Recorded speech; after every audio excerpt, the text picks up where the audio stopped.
Hey everyone, thanks for clicking. This is Rocky. Hope everything's going alright for you guys. In this video, I kind of just want to talk about Flash Season 1 a little bit and how it raised the bar really high, and I hope they don't miss the mark with Season 2. So yeah, Season 1 definitely came out the gate running. I mean, they literally caught lightning in a bottle with this first season. They proved that you could have a superhero show showcasing powers, costumes, and have it work on camera. This is something that a lot of showrunners have been afraid of from way back with Smallville, how they didn't want to show Tom Welling with the costume of Superman and all that, and even the villains they had on there, they kind of shied away from their typical, costumed appearance from the comics. And this carried over into future shows, especially Arrow. Arrow wanted to stay very grounded, kept the idea of keeping things, somewhat of a realistic technological base, as opposed to getting too outlandish with powers and costumes and everything like that. So what they did with the Flash is they just threw that out the window. I mean, we have Barry wearing, a costume very similar to what's in the comics. A lot of the other heroes and villains on the show as well have worn outfits and costumes that are very reminiscent of how they are in the comics. And again, showcasing full-on powers, which is great because, like I said, a lot of people didn't think that could be done or would not appear well or come across well on screen, especially on TV with a lower budget. So yeah, the Flash definitely killed it. They had some slow episodes and some moments that caused some problems, but overall I can't remember a superhero television show that had such an amazing Season 1.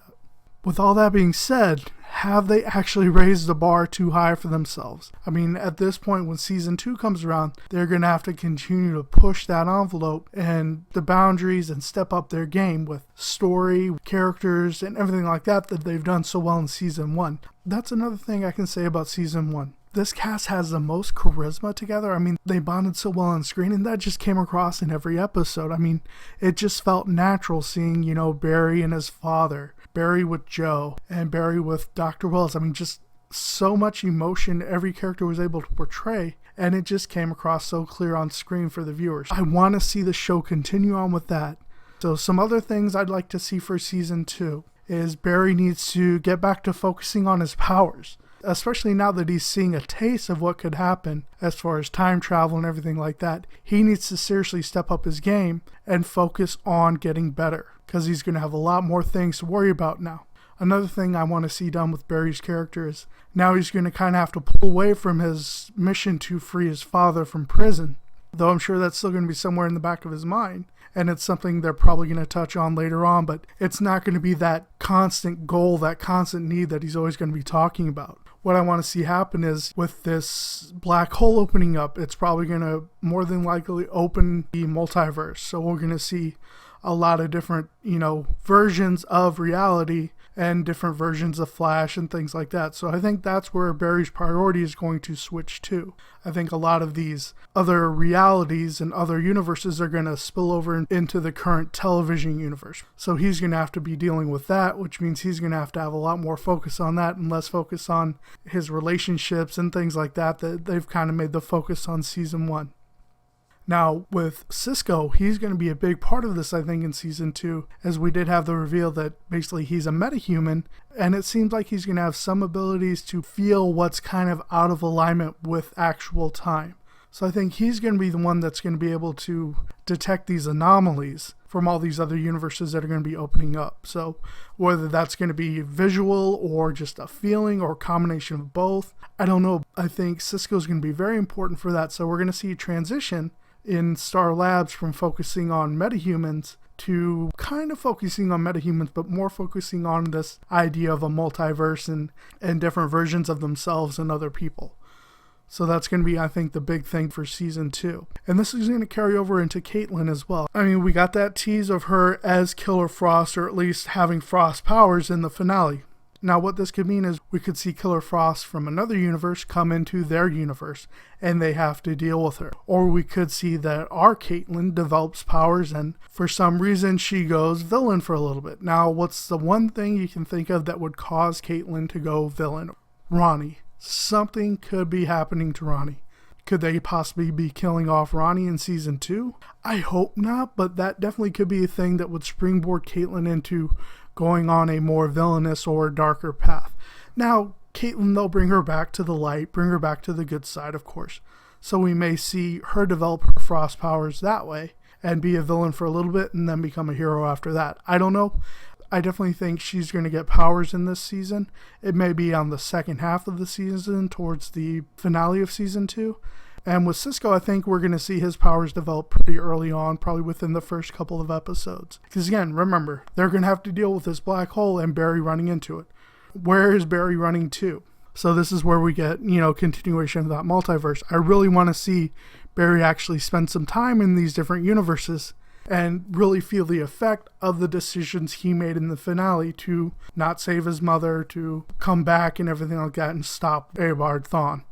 So that's what I think is going to happen there. Now, we do know that Tom Cavanaugh is going to be in season 2.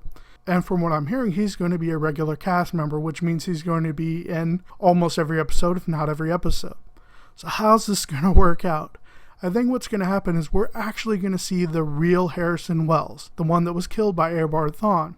And we're going to see him running Star Labs. So I think we're still going to see Dr. Wells in Star Labs, but it's going to be a new dynamic because the other characters are going to look at him and think of Eobard Thawne. They're not going to think about Harrison Wells. So that's going to be definitely an emotional conflict that's the team's going to have to get over within probably the first half of the season, something like that. Or we could be looking at that Eobard Thawne is still alive and well in a different universe and he's going to come in back into the regular universe. But I don't think that's what's going to happen. Now, another tricky thing is Rick Cosnett, who played Eddie Thawne. He's actually been listed as being in season 2, but not as a regular cast member, more of like a guest star. So are we looking at flashback Eddie, or are we looking at different universe? I think it's going to be a combination of both, but I think we're definitely going to see maybe a version of Eddie in another universe where perhaps he developed Flash-like powers or some other type superhuman power. But I don't think we're going to see our actual Eddie Thawne in season 2. Could be wrong, but that's just what I think. I think we're going to see some flashbacks, especially with Iris, and then we're going to see possibly a different universe version of Eddie that Barry's going to run into at some point. Now, on the story front, what I do know is that they are bringing in some new characters, one of which is supposed to be a love interest for Barry. And rumors are that she's going to be Joe's new partner. I really, really don't want them to go this route. Number one, Barry doesn't need another love interest at this point. He needs to focus on his mission and then still develop the Iris thing. The other reason I don't want this to happen is if it does end up being his partner, then we have where Iris was with Eddie, Joe's partner, and now Barry's going to be with Joe's partner. I think her name's going to be Wendy. And that just, that seems poor writing in my opinion. I mean, I know it's on the CW, and the CW does love their love triangles, but I don't want to see them go that route again, as we had the whole situation with Linda in season 1, and that whole thing just never really set right with me. It just didn't feel right on screen. I mean, the actress playing Linda was amazing, but just the writing they had for that relationship and how it dealt with Eddie and Iris's relationship, it just was cringeworthy on screen in my opinion. So I definitely don't want to see them go that route, but yeah, it does sound like they're going to at least introduce the idea of a new love interest. Now, some other things I definitely want to see develop is more military intervention or military conflict with Team Flash. Because we have General Eiling out there now, and we have this black hole opening up. So yeah, we're definitely, I think, going to see a stronger military presence as they're going to be hunting down Grodd as well. What I really want to see is I want to see Captain Atom get introduced in season 2. Okay, I know he's a very powerful character, but the reason being, if we're going to possibly lose Ronnie, then we may lose Firestorm on the Flash completely, or at least he's not going to be appearing as much. So we need that kind of big, powerful character to kind of fill in that vacuum. And Captain Atom, in my opinion, is just a natural choice. I mean, he has connections to General Eiling, he has connections to the character of Plastique, fingers crossed. But yeah, that's just a character I would love to see introduced, and it would bring in more of that conflict between the military and Team Flash.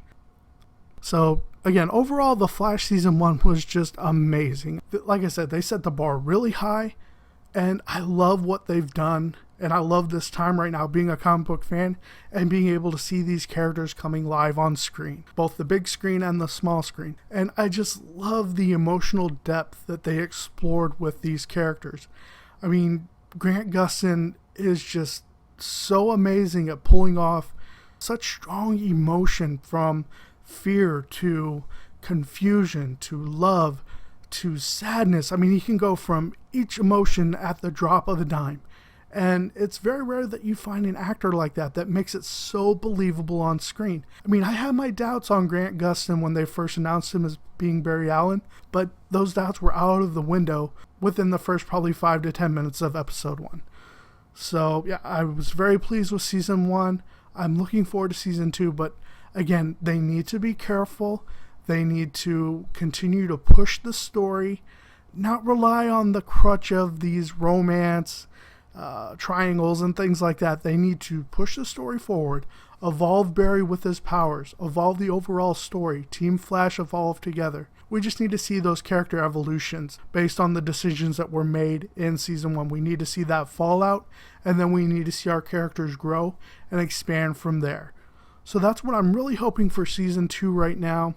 Season 1 was amazing. I hope you guys enjoyed season 1 as well. I know this was kind of just a kind of rambling video a little bit, but I just wanted to put some thoughts out there and see what you guys are thinking about season 2 of The Flash. Go ahead and put down in the comments below what your thoughts are or what your hopes are for season 2.